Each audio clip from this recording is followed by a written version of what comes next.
Ladies and gentlemen, damas y caballeros, welcome, bienvenidos, welcome to this evening's Keep Talking Instagram Live. Tonight is a really exciting live. I personally am really excited about this one. We are talking about business idioms or business expressions. So, modismos en el trabajo en inglés. Now, these are some terms that are a bit more complex than some of the other things we usually go over in our lives, right? Because a lot of times, some of you guys make comments in the lives, you get everything correct, right? When I'm saying cómo se dice eso, qué significa eso, ustedes siempre saben la respuesta. Hoy va a ser un poquito más difícil, porque algunos de esos modismos no tiene ningún sentido si no eres un hablante nativo del inglés. So I'm really excited about this. I'm going to give a couple minutes just for some more people to join us here. This is going to be a really exciting live. Like I said, welcome. Hello, Felipe. Welcome to everyone that's joining us. Like I said, this evening we are talking about modismos del trabajo in inglés. So some business idioms. These are some things that if you want to work with English speakers, if you want to work in any English speaking country, these are going to be very, very, very important to know. And they're just things you're not going to learn in your typical English language learning book. What's up, Eric Hurtado, Pabrigue Uno, hello, welcome everybody. Thank you for joining us. I'm really glad you guys are here because this is going to be one of our most exciting lives and one of our more challenging lives. As you guys know, I always like to have comments, qué significa eso, cuando yo estoy revisando los ejemplos, ¿verdad? Ustedes siempre están escribiendo en los comentarios qué significa, cómo se escribe ciertas palabras en inglés, ¿verdad? Y ustedes siempre lo hacen muy bien, ¿verdad? Hoy va a ser un poquito más difícil porque esos modismos del trabajo son difíciles, ¿verdad? And if you learn how to use these business idioms well in English, then you're going to be very close to sounding like a native speaker. So we'll get started in just a minute here. I also want to remind you guys to sign up for Daily Immersion if you haven't already. There's a link in our Instagram bio. Sign up for Keep Talking's Fluency Plus, Fluency Pro program if you're already in Daily Immersion. Keep Talking is the best way to reach that next level in English because I know a lot of you guys are about here, right? You're speaking English kind of fluently, pero quieren llegar al próximo nivel, ¿verdad? Quieren hablar más naturalmente, como hablantes nativos. Y eso es lo que te va a hacer Keep Talking, con la metodología de las interacciones y también la retroalimentación, interactions and feedback. So, direct message Diego. Check out the link in our bio for more information, but let's go ahead and get started then with some of these modismos del trabajo in inglés, some of these business idioms. So the first one I've got is ballpark figure or ballpark number. Now, can anyone put in the comments first just how do you spell that? How do you spell that? Ballpark figure or ballpark number. So the word we're working with here is ballpark. ¿Alguien sabe en los comentarios cómo se escribe ballpark? Or even better, what does ballpark figure or ballpark number mean in terms of business, right? This is a term that is used very commonly in English. It can be used in business or really just among English speakers, whatever we may be doing. I might use this term while I'm talking to a friend, etc., etc. So the term is ballpark figure or ballpark number. And sometimes we shorten it just to say ballpark. Hey, can you give me a ballpark? So, ¿qué significa eso entonces? ¿Qué significa cuando alguien en inglés dice, can you give me a ballpark number or a ballpark figure? And I can see already this is a little bit more challenging because no one has guessed in the comments. Nadie se atrevió a comentar algo. So, ballpark means an estimate, right? Un estimado. If someone tells you, can you give me a ballpark number or a ballpark figure, lo que quieren es que le des un estimado de algo. So, for example, I might say, can you give me just a ballpark figure of how much money the CEO of your company makes, right? Y lo que eso significa es, ¿puedes darme un estimado de cuánto dinero gana o cuál es el salario del CEO, del jefe, digamos, de tu compañía? So a ballpark figure means an estimate. Es un estimado, okay? And why do we use the word ballpark? Well, so what is a ballpark? A ballpark is traditionally used in English language as a baseball stadium, right? Un estadio de béisbol. Esto es el ballpark. B-A-L-L-P-A-R-K, right? So it's ball and park. Ballpark. So the word ballpark means un estadio de béisbol, right? So why do we use this term then to say an estimate or un estimado? Well, when they say that you're in the ballpark, right? You didn't get the number exactly right, but you're in the ballpark. Significa que estás cerca. O sea, no, lo que tú adivinaste, el número que adivinaste no fue exactamente correcta, pero cerca, ¿verdad? And you're in the ballpark. You're very close. You're in the same círculo. Estás en el mismo área, ¿verdad? You are in the ballpark. So when we say, can you give me a ballpark number or a ballpark figure? We're asking, can you give me a rough estimate of a number? It doesn't have to be exact, right? Just a rough estimate. So to answer the question, can you give me a ballpark figure of how much money your CEO makes? I might say, well, my ballpark figure or my ballpark estimate is $200,000 a year. I bet that the CEO makes around $200,000 a year. Más o menos 200 miles de dólares anuales. That's a ballpark figure. So like I said, these are going to be a little bit tougher. Welcome, you guys. If you're just joining us, we are doing business idioms in English. Modismos para el trabajo in inglés. So the second one I've got on here is cutthroat. Cutthroat. Can anyone write in the comments, how do you spell cutthroat, or what does cutthroat mean in business terms? So this is a pretty common term that you're going to hear in English. We might say it's a really cutthroat market, or this is a really cutthroat job, or a really cutthroat business. ¿Qué es lo que significa esto? ¿Qué significa cutthroat? And no one's guessed yet in the comments. Like I said, these are more difficult terms. So cutthroat is essentially just those two words, cut and throat, right? Corte y garganta, pero no significa eso, obviamente.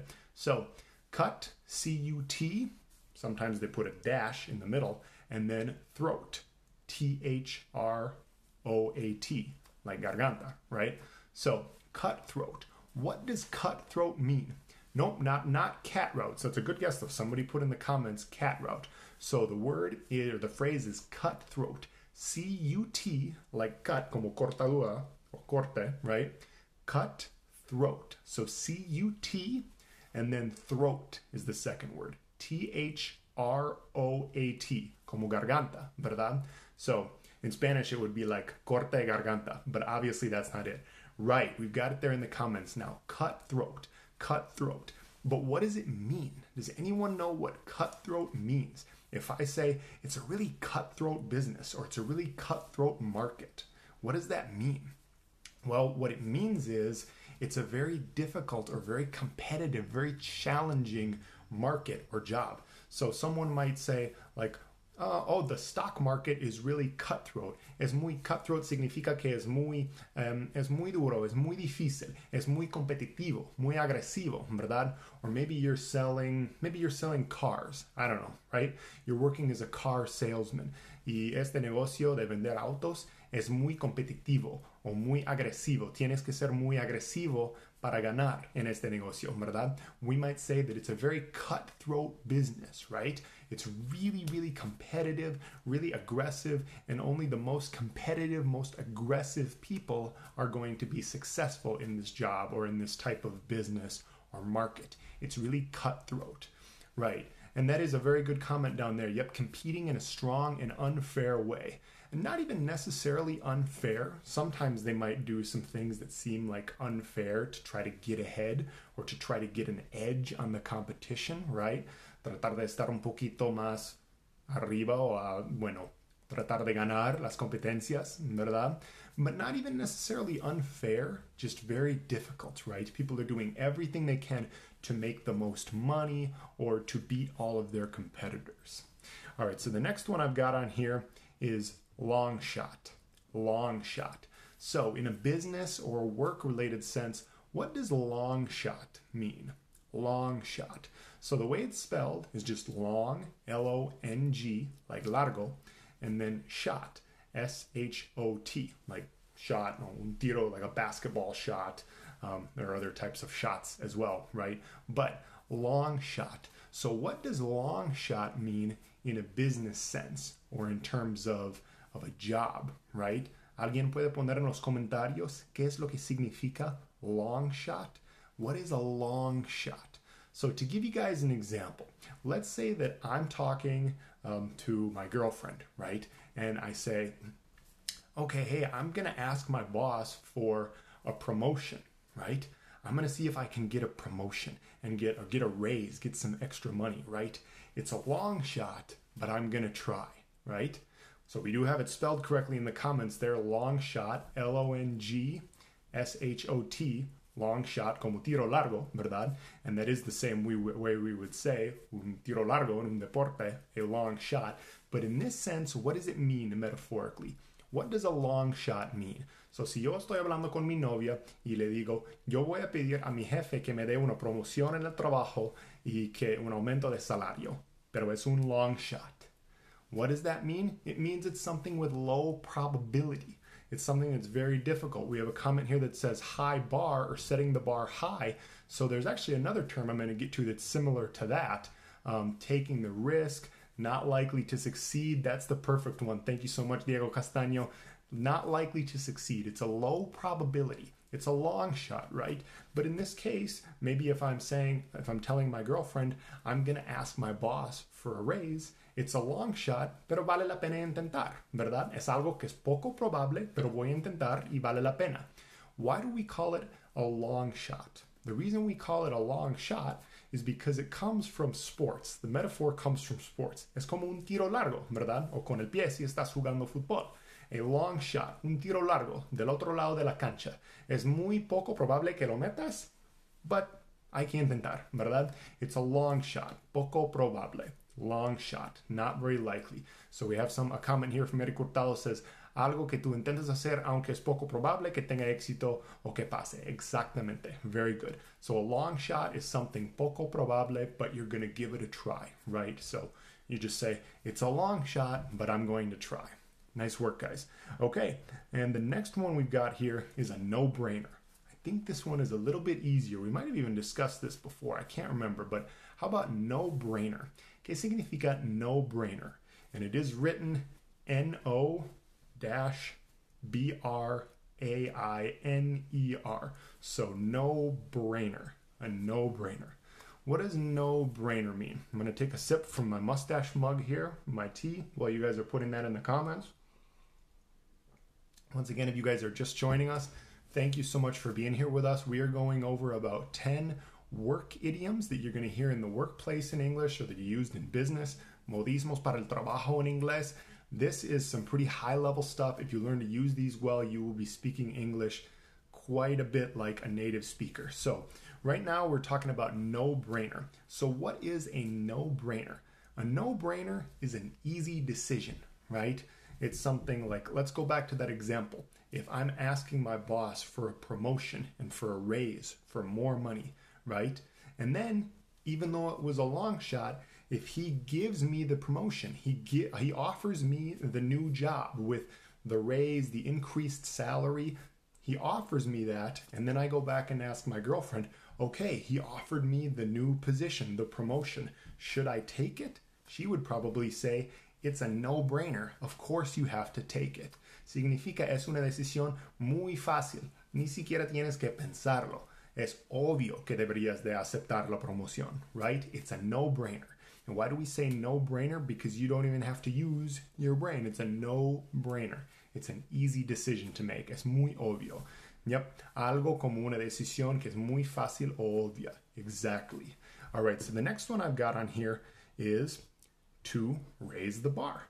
Now, someone said set the bar higher. I can't remember what the comment was a couple minutes ago, but to raise the bar, right? So there might be a business meeting of some high-level business leaders that sit there sipping on something that's a lot more fancy than this mug here, right?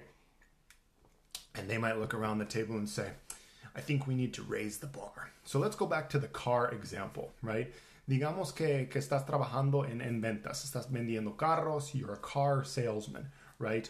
So let's say that at the car dealership you work at, usually you sell about 10 cars per day, right? 10. It's hard to get all the fingers in there on the live. So you normally sell 10 cars per day, but you have a meeting with everyone else on your team and someone says, guys, we need to raise the bar, right? We need to raise the bar. ¿Qué significa to raise the bar? Levantar la barra, no exactamente. Significa tenemos que levantar o subir las expectativas. To raise the bar is to raise the expectations, right? And it's written like the word raise, so like levantar, R-A-I-S-E, and then the T-H-E, bar, B-A-R, like barra, right? So we're going to raise the bar. We're going to raise the expectations. A lot of these, like I mentioned, come from sports, right? Because this is kind of a sports metaphor where if you have people who are in a high jump competition where they have to jump over a bar. Let's say the bar starts here, but then the first person jumps over the bar by this much, then they have to raise the bar up to here because this is the new mark. Yep, that's spelled exactly correct, to raise the bar. So we use the same term in business or in really anything in life, right? We need to raise the bar. Tenemos que subir la expectativa. Y muchas veces eso pasa no por decisión nuestra, pero porque alguien en nuestra competencia levantó las expectativas o empezó a tener un mejor rendimiento, ¿verdad? Someone else rose the bar. I'm struggling with my past tense in English here. Someone else rose the bar. So after they rose the bar, then we need to increase our car sales in the example that I gave, but we need to increase our performance as well. That way we're performing on the same level as them. Raise the bar with your new couple. I love it. All right, so the next one we've got here is red tape. Red tape. ¿Alguien sabe cómo se escribe red tape? This one's pretty easy to write, right? What does red tape mean? How do you spell red tape? Premio para la primera persona que puede escribirlo bien en los comentarios. No, I'm just kidding. No premios. We can't give premios. Hay el virus, ¿verdad? No podemos mandar premios a nadie. Pero so let's see if someone can spell red tape correctly in the comments. What is red tape? There you go. Nice work, Brian. We've got red tape. R-E-D, like rojo. Tape, T-A-P-E. Cinta roja, ¿verdad? And I'm not sure, actually. I don't even know. Do they say like cinta roja in Spanish? I don't think so. Not to mean the same thing. Anyway, does anyone know what red tape means? What does red tape mean in a business or a work setting in English, metaphorically? ¿Qué es lo que significa red tape? Let me give you an example. Right now, I'm trying to renew my passport, but there's a bunch of red tape. So estoy tratando de renovar mi pasaporte y hay mucha red tape. What does that mean exactly? Why do I say that there's a lot of red tape when trying to renew my passport or to get a new document? ¿Qué es lo que significa eso de red tape? Hay mucho red tape. What does that mean? Well, what it means is there are a lot of rules or procedures that are very tedious or very slow, right? Reglas y procedimientos que parecen desnecesarios, ¿verdad? Que no parecen necesarios. A lot of procedures that we have to do, almost everything that involves the government, bureaucracy, there, that's the best word right there, yep. Formalities, alguna cosa que son innecesarias y retrasan lo que uno esté haciendo. Exactamente, yep. And almost all procedures that involve something with the government have a lot of red tape. So like right now, I said I'm renewing my passport. I sent my passport in with the $110 fee and then like a recent photo that I had to go to the pharmacy to get of myself, and then a whole bunch of other stuff that I had to send in this packet with my current passport. Tuve que mandar todo eso con mi pasaporte actual para renovarlo. Ya tiene un mes y no he escuchado nada, no he recibido mi nuevo pasaporte y ni siquiera tengo mi pasaporte anterior. Pero no puedo viajar de todas maneras por el virus. No. But the point is there's a lot of red tape, right? There's a lot of procedures and rules that you have to go through to do something that seems like it would be really simple, right? Just, okay, give me a new passport. That's it. Pero nunca es tan sencillo con el gobierno o cualquier procedimiento así. So that's red tape in English. All right. The next example I've got here is to see eye to eye. To see eye to eye. ¿Qué es lo que significa see eye to eye in a business sense or in the job, in the workplace in English? What does it mean to see eye to eye, right? So I'll give you guys an example. So to see eye to eye, literalmente ver ojo a ojo. I might say that we are thinking about, we need to bring back the language exchanges, right? Diego and I agree, we need to bring back the language exchanges. We're seeing eye to eye. Estamos de acuerdo. We agree on this. Estar de acuerdo, exactamente. We see eye to eye. We agree. This is a pretty simple one, so I won't spend a whole lot of time on it. But to see eye to eye is to agree on something with someone. So how about this? What if you're not seeing eye to eye? What if estás en desacuerdo con alguien, ¿verdad? Then you need to talk them into something. Talk them into something. So talk, like hablar, talk them into something, or talk someone into something. And what does this mean? This means convince someone, convencer a alguien, right? So let's say that Diego and I weren't seeing eye to eye, and I wanted to do the language exchanges, but he didn't. Then I would have to talk him into the language exchange, right? So we've got seeing eye to eye, estar de acuerdo. And then if you're not seeing eye to eye, you talk them into something. And thank you very much, Eric. Talk them into something. Spelled perfectly down there below in the comments para que lo puedan ver. Talk them into something. So I've got two more examples here this evening. The first one, or the ninth one, however you want to look at it, is to think outside the box. To think outside the box. Literalmente traducido, pensar afuera de la caja. And I'm wondering, I can't remember if this is something that you guys actually use in Spanish. Yo creo que he escuchado, tal vez sean como, no sé, personas que viven aquí en Estados Unidos cuando hablan español, que dicen esta frase en español, but I don't know if it's an actual phrase in Spanish. But the phrase is to think outside the box. So what does it mean to think outside the box? To be a hipster? Not exactly. Okay, so we've got it written correctly here in the comments. To think outside the box. All right, that's exactly how you spell it. So what does it mean to think outside the box? Pensar afuera de la caja. Eric or anybody else in the comments, do you know what it means to think outside the box? And I see Diego Castaño is responding, yeah. That might mean that, yeah, it is. Well, to be a hipster, I'm not sure if... No sé si eso es una respuesta. Okay, sí, es igual en español. No sabía si eso fue la respuesta a to be a hipster. I mean, to be a hipster is kind of outside the box, maybe, but la verdad, yo ni sé qué significa hipster exactamente. Escucho la frase mucho, pero bueno, I'm probably a hipster. I don't even know it.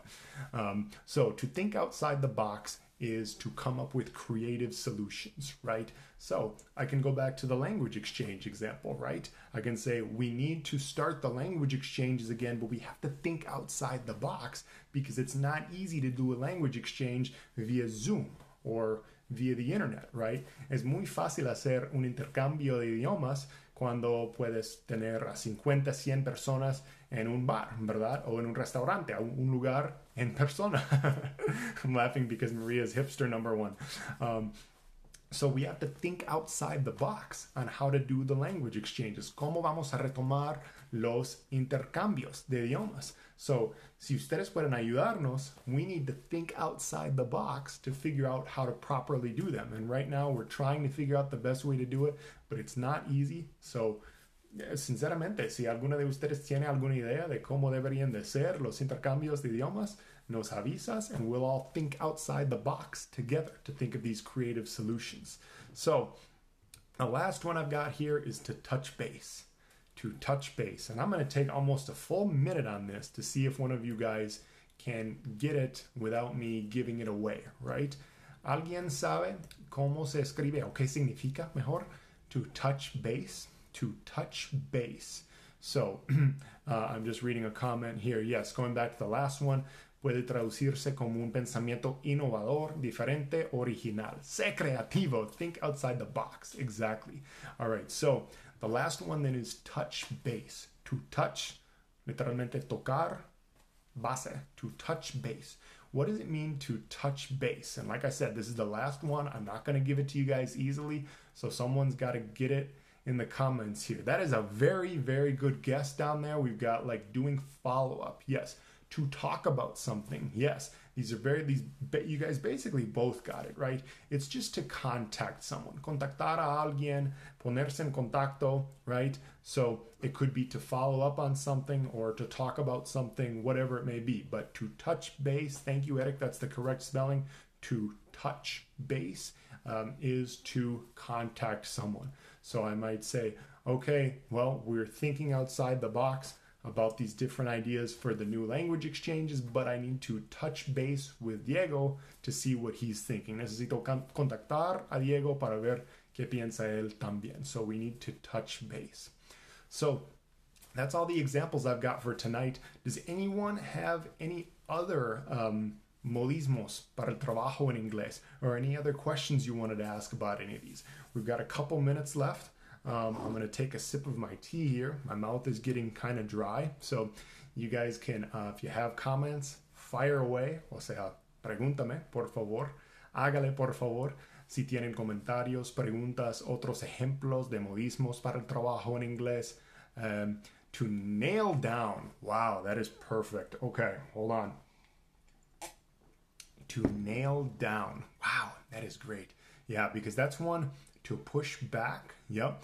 I'm going to get back to nail down in just a minute here. So to push back, yes, means to postpone something. So you already gave the answer to that. Posponer algo. We're going to push back the meeting, right? Vamos a posponer o retrasar la reunión, ¿verdad? To call off, same thing. Yep, is to cancel. To call it off. So let's get back to nail down. Okay, I'm guessing Maria might know the answer because she's the one who wrote the comment, but maybe not. So does anyone know in the comments, how do you say or what is the definition of nail down? Puede ser en inglés o en español, pero ¿qué significa nail down? To nail down. N-A-I-L space D-O-W-N. So literally, the word nail means like un clavo o clavar, right? So we're nailing something with our hammer, right? So to nail down, what does the verb or the metaphoric verb to nail down mean? It looks like nobody maybe knows because I don't have a comment yet. So to nail down means like to make a concrete plan or to really define something exactly, right?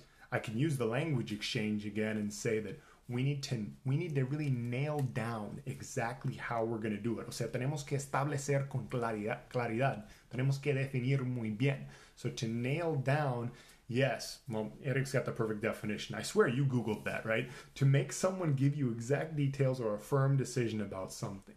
Yep. So to nail down. To nail down is to get an exact decision or to really exactly define the details. Establecer o definir algo muy claramente y muy detalladamente en vez de tener ideas muy desorganizadas, si me explico. So, yep, to nail down. We also had Diego Castaño put in dirty work. Dirty work, is also a very good business idiom. So to do the dirty work essentially just means to do the work that someone else doesn't want to do. It doesn't necessarily mean literally to do something dirty. Hacer algo sucio, que te ensucie, ¿verdad? Con las manos or whatever, right? Dirty work just means doing something that maybe the other person doesn't want to do. Like, so Diego might say that his boss is making him do all the dirty work, right? Su jefe le está haciendo todos los trabajos que no son muy divertidos, que son más difíciles, que tardan más tiempo, that are very tedious and boring, etc., etc. Eric didn't Google it? All right, he didn't Google it. Apparently he didn't Google it. Yo no sé, no estoy convencido todavía. Fue una muy buena definición. So last one we'll do here is to take a peek. To take a peek. All right, so what about P-E-E-K? P-E-E-K, a peek. Right now I got my eyes closed. I'm going to drink this. And now I'm going to take a peek, right? I'm taking a peek back at the screen. Monkey business. These are really funny now. So to take a peek, well, it literally just means basically to open your eyes slightly, to peek at something if you have your eyes closed. I don't know why I'm doing all these things. No sé por qué hago eso. Me veo muy tonto haciendo eso. Pero to take a peek just means to look at something, essentially, right? I might say like, let me take a peek at that report, or can I take a peek at your computer? Déjame mirar eso, déjame echar una mirada. And that's really it, right?